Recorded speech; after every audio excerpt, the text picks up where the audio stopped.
Hi everybody, can I bring the meeting to order? Thanks very much. This is the South Yorkshire Mayoral Combined Authority meeting of the 10th of December 2024. Agenda item number 1 is simply welcome and apologies. I believe we have apologies from Rotherham colleagues, Chris and Sharon. Do we have any other apologies to note? No? Brilliant, thank you very much. In which case, just move swiftly on to agenda item number 2, which is simply a few announcements that I wanted to make, if I could, please. I just wanted to touch on the bus franchising consultation, which is carrying on at pace as we speak. Since our last meeting, I'm delighted to say that we've broken through the 4,000 barrier in terms of responses on that consultation. We've now had 4,672 responses to the bus franchising consultation. So you're aware that compares with West Yorkshire that had 1,200 bus franchising consultation responses, and we're closing in fast on Greater Manchester, who I believe had just over 5,000 responses as well. And whilst it's not a competition, as I'm frequently reminded, if it were, we would be nearly winning. So just so people are aware of that, we've just reached the halfway point of the 12-week consultation. So I'm really pleased genuinely to have seen that many people have taken part. We've held 18 drop-in and engagement events across South Yorkshire, and there are a further 10 still to come at local interchanges, colleges, universities, and in communities like Bayton, Cudworth, Wickersley and Stocksbridge. So we're getting out right across the whole of South Yorkshire. So genuinely thank you very much to colleagues in our local authorities for helping us with that work. That's really important, clearly. And thank you to everyone that's already taken part. Thank you to the Better Buses campaign for their work on this as well, which is much appreciated. We're keen to get as many people engaged clearly as possible, and that seems to be what we're doing.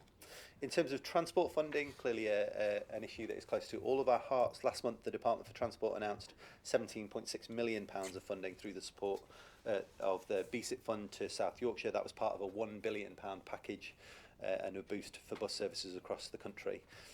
We all know here, don't we, that across South Yorkshire, the bus mileage we have seen has reduced by 42% over the last decade, and Simca currently financially supports 24%, fully a quarter of the existing network. So that money is hugely welcome coming into our system. We all know the problems that we had with the last government. We obviously applied for £560 million of the bus funding through the original BSIT round and didn't get any of that money. So to have an increase in the money that we were expecting is a really big deal for us. So just want to put on record my thanks to Louise Haigh, the Secretary of State for Transport at the time, for the work that she put in as the Secretary of State, and clearly grateful to her as a local MP as well for the work that she did on that, not just through BSIT but the other funding, the other work that she did on transport. And we're clearly looking forward to working with Heidi Alexander, who brings a huge amount of experience to that role. It's clear that we have a government that are going to help us turn around the challenges that we have in South Yorkshire. It's not going to be quick, it's not going to be easy, but we have a government that are going to support us. On Beds for Babies, 20th of November was UNICEF's World Children's Day, and we marked that by announcing that our Safe Place to Sleep Project Beds for Babies scheme has supported 1,000 families with a Moses basket, a cot bed, a cot and a bed for under 5s in South Yorkshire. We all know that is a guarantee of a bed for every child under 5 in South Yorkshire. Our project partner Baby Basics have been working hard to deliver their first bed since they delivered their first bed back in June. Carried up the stairs myself to Mary and Majesty. Bed poverty is clearly very real and a symptom of the inequalities that we face in South Yorkshire, so that £2.2 million scheme is making a significant difference. On police and crime, when I took on that role of responsibilities for policing and crime in South Yorkshire, I said I wanted to tackle violence against women and girls, and that will be a long-term piece of work as it is a societal issue, clearly, and a broader issue. The reason I'm highlighting that is because the 16 days of action against domestic violence started on the 25th of November. The Saturday before this was Reclaim the Night in Sheffield, organised by Sheffield University Students' Union, with a march to the city centre, and I wasn't able to attend, but I did send a message of support. My team have also been progressing work, including women and girls at risk of entering the criminal justice system, focusing there, recognising that most female offenders are also victims of violence and abuse. We're taking a whole system approach, so we're working with probation, youth justice services, South Yorkshire Police, HMP Newell, our women's prison, together women and local criminal justice board are involved as well, which I chair. During the 16 days of action, there was another meeting with the South Yorkshire RASO partnership meeting, a group of rape and serious sexual violence specialists, which discussed victims' experiences of their journey and support that they receive from the police, and the paediatric SARC and victims' needs. I've visited the Independent Domestic Abuse Service, IDAS in Barnsley, one in Sheffield too, and they do brilliant work. So there's a huge amount of work going on across the whole of South Yorkshire. South Yorkshire Music Hub, next on the agenda, which I know some of you were at, which I wasn't able to attend, but looked absolutely brilliant. So the Royal Albert Hall concert.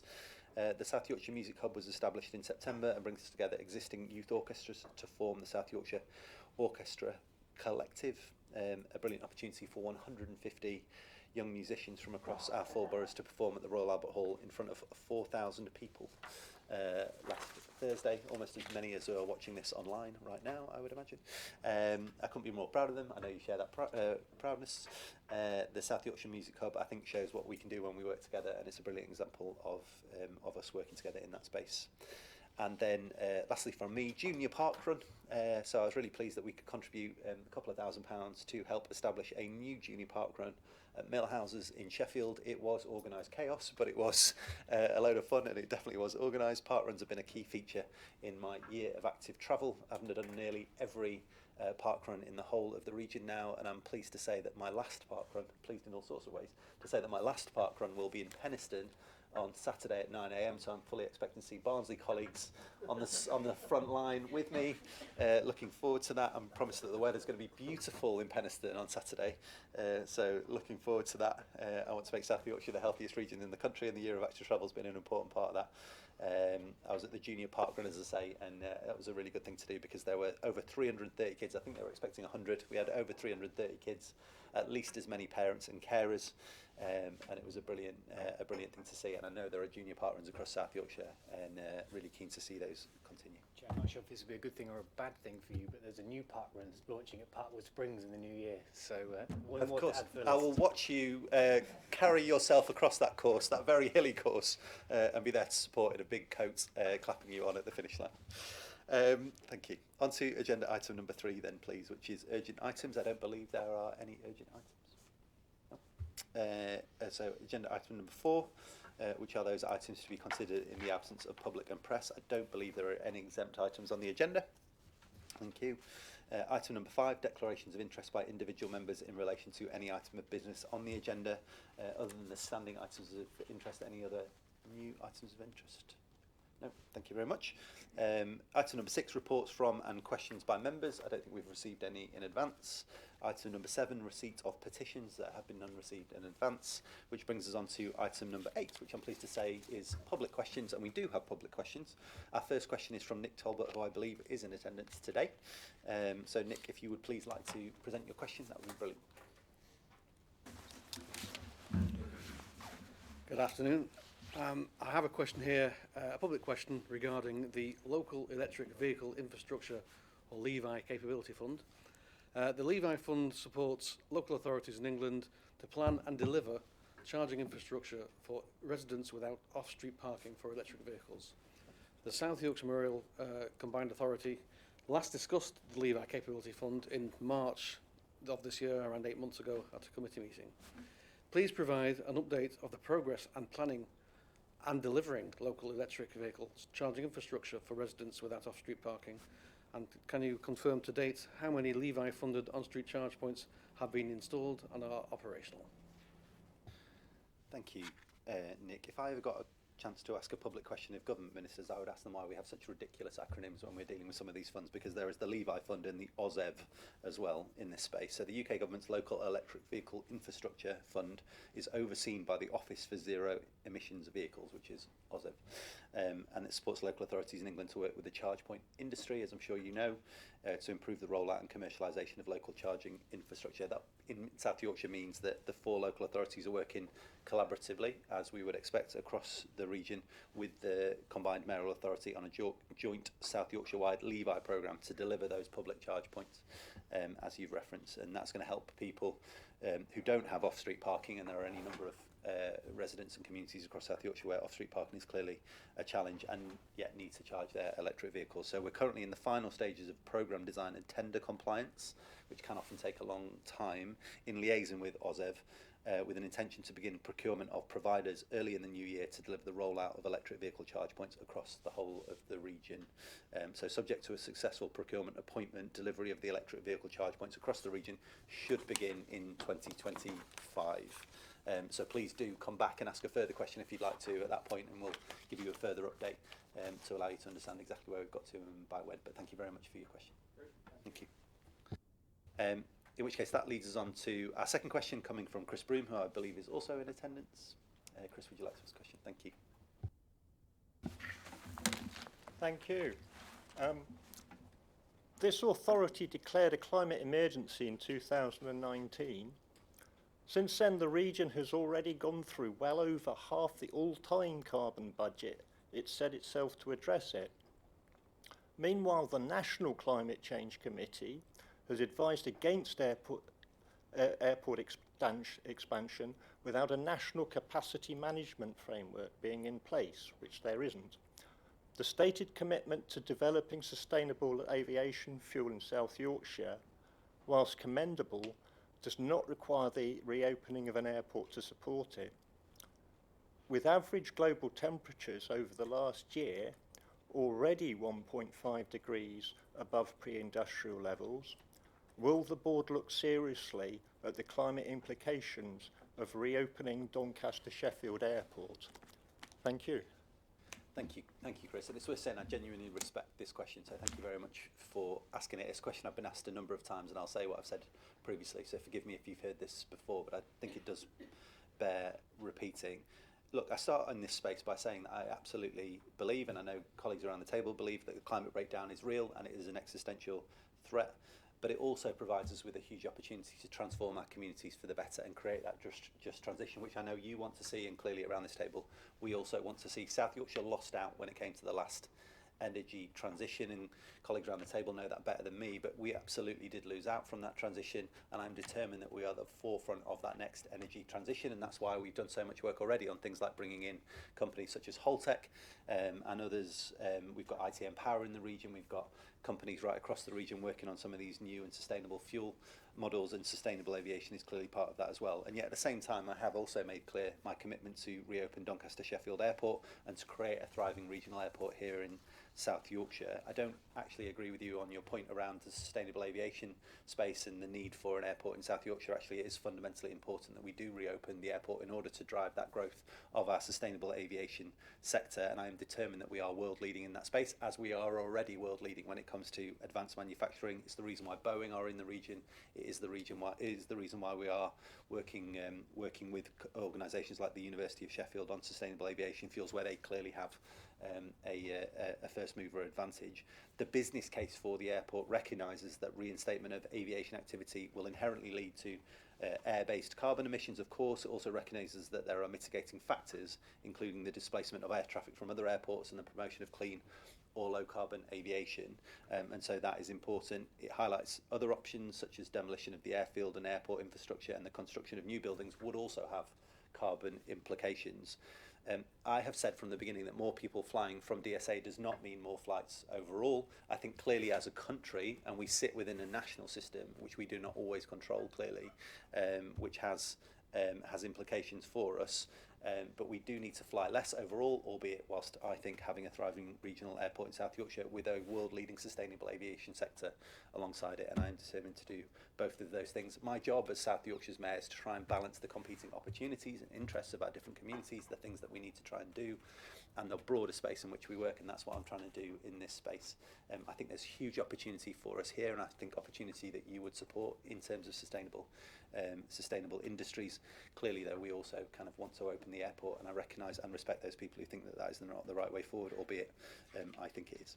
So thank you for your question. One final question then from Wyman Yao, not in attendance today, so the question will be read out, I believe, and then I will happily answer it. Thank you, Chair. So the previous board noted that future funding beyond the next financial year is subject to the multi-year spending review settlement conducted by the Treasury for 2026 onwards.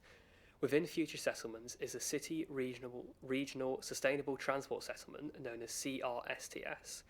Is the CRSTS funding part of this review? Will the Mayor still be committed to the £30 million previously ring-fence funding for Doncaster Sheffield Airport Station, or has progress with a preferred bidder or a potential clawback by the government changed the priorities? If so, what are these alternative plans for both the funding and the transport infrastructure for the airport? Appreciate the question. So we are talking to government, as people would understand, about the CRSDS programme. Currently we understand that the government is committed to the CRSDS 1 programme, which is due to run up to 2027. That programme provides the MCA with 570 million of capital funding, of which £30 million was earmarked to the Gateway East rail project. But that project has always been a retained scheme, which means that the Department for Transport retain control on the release of the funding and will subject the project to their own assurance processes. Colleagues may remember that I was trying to get the government to release that money to us in South Yorkshire, and the previous government did not allow us to do that.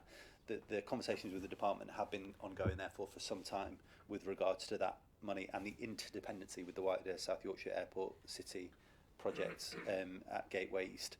Those conversations include considering how the money could be deployed if the site project did not proceed, which we obviously want it to, and options for how the money could be spent beyond 2027 in the event that the site project did not proceed, but more time was needed to use those resources effectively. So we've been trying to kind of balance all of that. We clearly are committed to reopening Doncaster Sheffield Airport, and there's been huge progress recently, but we do need to talk to the government departments about how that money will be released in relation to the timetable that we are now working towards. The MCA and the department have committed to progressing those options in the new year when the business case for the South Yorkshire Airport City proceeds, and then have been brought to a conclusion. So that is the plan, absolutely. I've got no reason to believe that there shouldn't be that commitment to the airport and the £30 million. So thank you very much for the question. That brings us to the end of public questions, which takes us on to item number 9, which is minutes of the meeting held on the 12th of November 2024. Are members content that those minutes are an accurate reflection of the meeting? No rogue comments in there. Everyone happy? Brilliant. Agenda item number 10 then is the first substantive item, which is child notified fares and the fare cap strategy from Melanie Corcoran, please. The paper seeks to assess the implications of to the travelling public and the MCA of retaining or increasing the child concessionary fare and the raising of the £2 national bus fare cap to a maximum of £3 and the locally funded £2.80 long distance tram fare cap finishing on the 31st of December 2024. Melanie, over to you. Yes, thank you, Mayor. I'm going to hand over to Suzanne, who will give us an overview of the 3 options. Thanks, Melanie. So option 1 in terms of the notified fare was to retain the fare at £1, which obviously has budget implications for us, or to alternatively increase the fare to £1.10, but we would lose 300,000 young people's journeys, which equates to 3.4% of the journeys undertaken to date. The second option was to retain the fare cap, the bus fare cap at £2, or to keep it at £2.50, or for us to support the national scheme. In terms of the cost, you're looking at 6 million or 12 million, which would obviously see us unable to protect our current bus services. Moving forward, we expect the average fare will be £2.60 in South Yorkshire, so it's absolutely critical for us that we communicate to our customers to know their fare, because there are much better value for money products in the market. And what we've seen since the £2 bus fare cap was introduced is we've gone from 20% of the travelling public buying single fares to them now being over 70%. So it's absolutely critical that we reverse that trend. Similarly, in terms of the tram fare cap, there are much better value for money products out there. We could go to £3, but if we can get people onto better value for money products, then their per journey cost is significantly less. So the paper recommends us doing a marketing campaign to encourage people not to get on the bus and say £3 and actually either state their destination, because more than 70% of those people wouldn't be paying £3, and also encourage them to buy the better value for money products. Melanie, any further comments? No, that's fine. Okay. Any comments or questions from colleagues, please? Thank you. That's really helpful setting that out. The chart in the pack, which shows how what passengers are buying when they're going onto buses, is really quite stark, and so I really endorse the recommendation about the marketing campaign to explain to customers that there are better value for money options than perhaps is just apparent when you go on a bus and buy a single. So I think the more we can do that, and the quicker we can do that, the better. So I really think that that's important, and something for us all in our places to be talking to people about, and making sure that in each authority area we're also kind of amplifying that message as much as possible. So yeah, thank you. Brilliant. Thank you. Any other comments or questions? I mean, look, this is an invidious position for us to be in, clearly, and I think it is important, though, following from Tom's comment, multi-fare tickets, really important that we get people onto the better value tickets, and that's really important. Also really important that people understand that the £3 fare is not the standard fare. It is absolutely a cap. It is the maximum amount that people should be paying on any single journey, and clearly the average price for a bus ticket in South Yorkshire is much lower than that, and people do need to recognise that, and I've tried to say that repeatedly, and I know colleagues that are around the table have as well. I think the challenge that we face is a symptom of the long-term decline of public transport in South Yorkshire from the days of the 1980s when I was growing up in South Yorkshire, and we had a world-class public transport system, and to where we are now has been a precipitous decline, and as a result what we're seeing is challenges on fares, and as I said at the beginning of the meeting, we are progressing at pace through the bus franchising assessment process. Clearly we've had a load of people responding to that. I've got no doubt that a lot of those people will be motivated by the price of bus fares, which we recognise are a huge challenge for people, as well as fares on tram, which are a huge challenge for people. But the more control we can have over that system allows us to bring more money into that system. And if that is the way that the consultation goes, and that is the decision we take, then that's what we would be able to do. And so whilst this is kind of not where any of us would like to be, the sensible choice is for us to take this forward.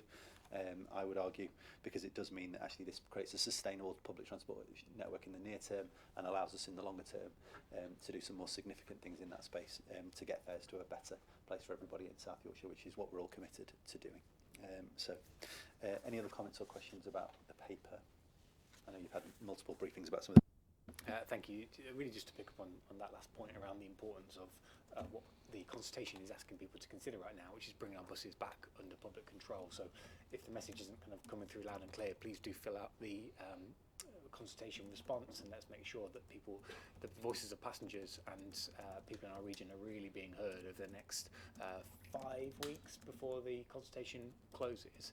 And I think it can't be kind of understated, the fact that in a franchise model, when buses are under public control, all of the money from tickets go back into the system and can be reinvested to help us to run the system for the benefit of passengers, for the public, and not for profit. So I think that message is really important. People know it, but it's important that they make their voices heard over the remaining 5 weeks for this.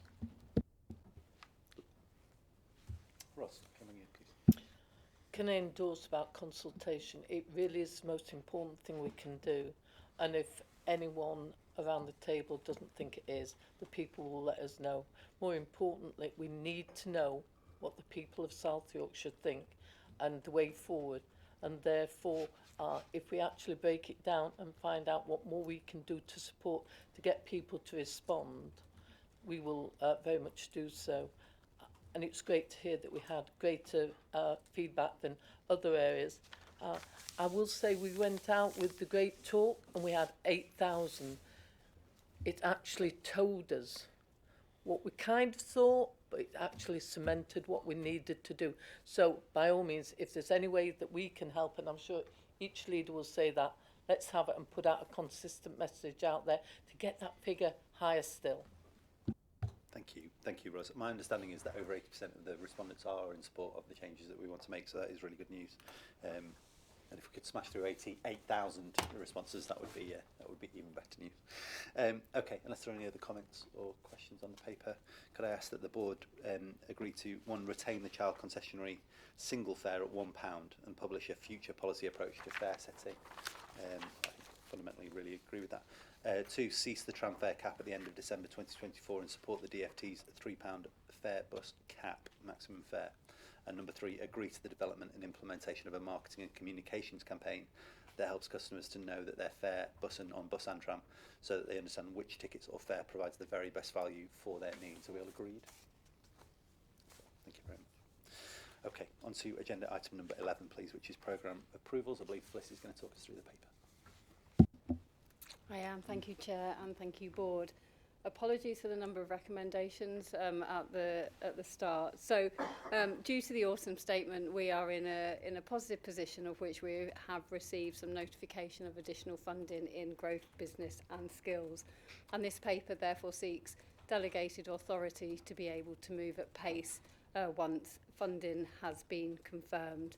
So this is in relation to the Economic Inactivity Trailblazer, the Growth Accelerator, which will form one programme under the banner of Pathways to Work.